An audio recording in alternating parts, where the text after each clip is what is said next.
Méditation de la communauté des disciples du Christ vivant en ce samedi de la deuxième semaine du temps pascal, année liturgique B.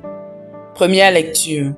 Lecture du livre des Actes des Apôtres au chapitre 6, les versets 1 à 7.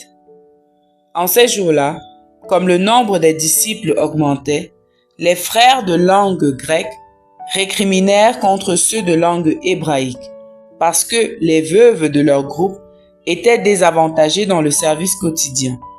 Les 12 convoquèrent alors l'ensemble des disciples et leur dirent: « Il n'est pas bon que nous délaissions la parole de Dieu pour servir aux tables.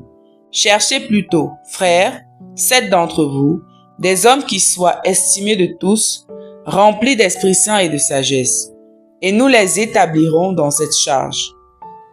En ce qui nous concerne, nous resterons assidus à la prière et au service de la parole. » Ces propos plurent à tout le monde et l'on choisit Étienne, homme rempli de foi et d'Esprit Saint, Philippe, Procor, Nicanor, Timon, Parménas et Nicolas, un converti au judaïsme, originaire d'Antioche. On les présenta aux apôtres, et après avoir prié, ils leur imposèrent les mains.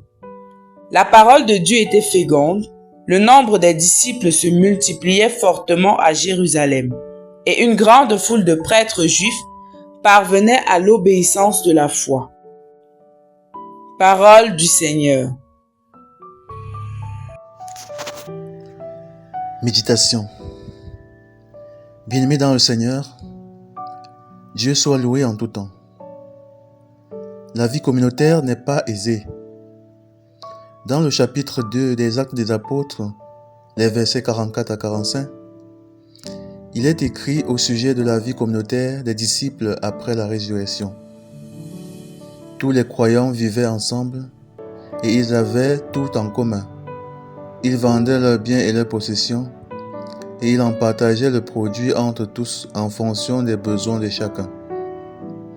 Dans la première lecture de ce jour, l'on commence à vivre les premières crises de cette vie communautaire qui semblait pourtant jusque-là être harmonieuse.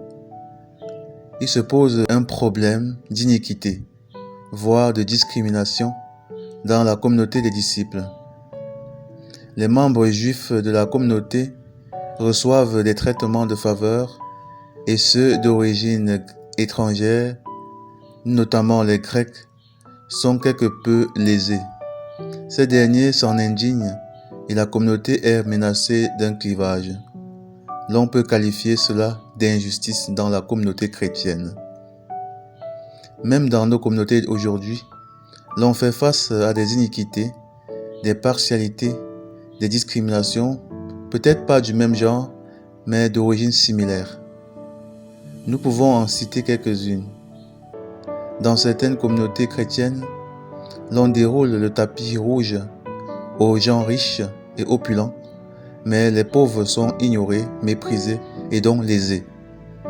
Les pasteurs sont souvent prêts à dresser pour ces chrétiens riches une place de choix et presque au cœur de l'Église, alors que parfois, ils ont un engagement quelconque dans la communauté. Pire encore, ces riches chrétiens reçoivent souvent des immunités qui les dispensent ainsi de se plier comme les pauvres aux exigences d'une vie réglée par l'Évangile. Puisqu'ils donnent de l'argent, ils deviennent subitement saints, bons et irréprochables. Ce sont des catégories de chrétiens intouchables et cela est su de tous. Même le pasteur de la communauté les ménage lorsqu'il annonce l'Évangile. Il faut éviter de les blesser, de les fâcher. Vivre l'Évangile est donc le devoir du pauvre, pas du riche. Et l'on peut comprendre pourquoi Jésus affirmait plutôt qu'entrer dans le royaume des cieux est aussi difficile pour le riche qu'au chameau qui veut passer par le trou d'une aiguille. On dirait que les riches de certaines communautés chrétiennes ont tout acheté avec de l'argent, au point d'acheter la conscience pastorale des pasteurs. C'est dommage et grave. Une autre discrimination est le tribalisme dans certaines églises. Certains pasteurs et chefs de communauté ont tendance à privilégier les chrétiens de leur tribu d'origine. Ils les favorisent dans les services de la communauté en leur donnant la meilleure part et lésant ainsi les autres. Ce qui est intéressant est de voir comment les apôtres ont résolu cette crise de discrimination et d'injustice dans la communauté. À l'opposé des pasteurs corrompus, tribalistes et matérialistes que nous venons de dénoncer, les apôtres très justes ont résolu le problème de la discrimination dans leur communauté en revenant à l'Évangile et en procédant à une répartition des tâches dans la communauté. Ils ont fait la différence entre le temporel et le spirituel. Les diacres ont été désignés au nombre de 7 pour s'occuper du temporel, tandis que les apôtres, eux, devaient se concentrer sur le spirituel, sur l'annonce de l'Évangile, la parole de Dieu. Il n'est pas bon que nous délaissions la parole de Dieu pour servir aux tables. Malheureusement, dans certaines communautés, certains pasteurs ont effectivement confondu de charge.